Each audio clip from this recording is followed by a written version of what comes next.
Another rejection story. I know you guys love them. I really, really do. It's working out great for me. If you start making better choices, I'm gonna have to find content elsewhere. So I'm just gonna do again today. She makes it so easy. I also have more, and I'm sure you remember her. There are certain women that do a lot of, I guess, what we call L posting, where they just talk about the results of their choices as if this is not an option. This is all part of what I call the expectation inflation program, which is what is driving the declining birth rate in the West.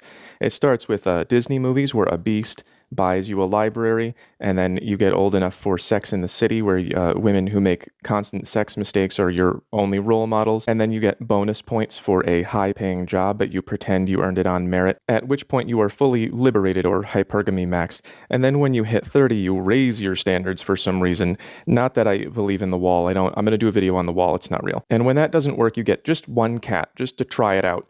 And then you end up with a house of cats, and then they find you with your eyeballs eaten by cats. There's actually a whole discussion about whether or not your cats eat your eyeballs if you die alone with them. The chances are extremely low. It's just a funny thing. There's even a book about it. So is at the raise standards part. Let's see what happened. Another rejection story. I know you guys love them. This time rejected by an Android user. I matched with this guy on Hinge, and I noticed he had green text, so of course I had to give him a little about having an Android. You didn't have to. That's a limiting belief. This is literally the oldest joke in the book. Oh, you have an Android? It's a red flag, because obviously I have an iPhone. He literally said he didn't want to go out because of the fixation on the difference in our phone types. It's literally the oldest joke in the book. Red flag number 5 is the use of the word literally to mean figuratively, which is the opposite of literally, or to mean very. Just, I'm literally so tired, literally. How about, sir, it's a turnoff that you do not have a sense of humor and you are so attached to your phone that you can't take the joke.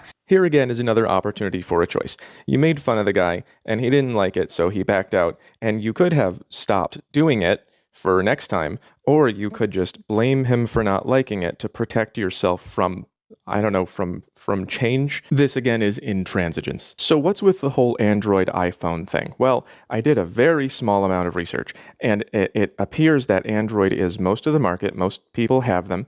It seems that they have better compatibility with the kinds of things that we do in Windows and all that, and it generally seems to be agreed that they have actually better hardware. So then what do you get with an iPhone? Well, you get to be an iPhone user. So when you get a green text on your iPhone, it says, this guy chose functionality over belonging. And that's why she said it was a red flag. She wants to date guys who are in the cool kids club. And this guy knew that, which is why it was a red flag for him. He's been judged for having an Android before, and he knows where it goes. So she said that this was just a joke, and if you're watching, I would like you to go back and look at my content on jokes. The first one is called Abby's Perfect Man. Basically, you may not have meant it that this was a deal breaker, but saying it does show that you're aware of this dynamic and that you have your identity wrapped up in this to some degree. And I gotta tell you, if I was him, I would do the same thing. Every time I've ever asked anyone what makes the iPhone better, they say, it's just better.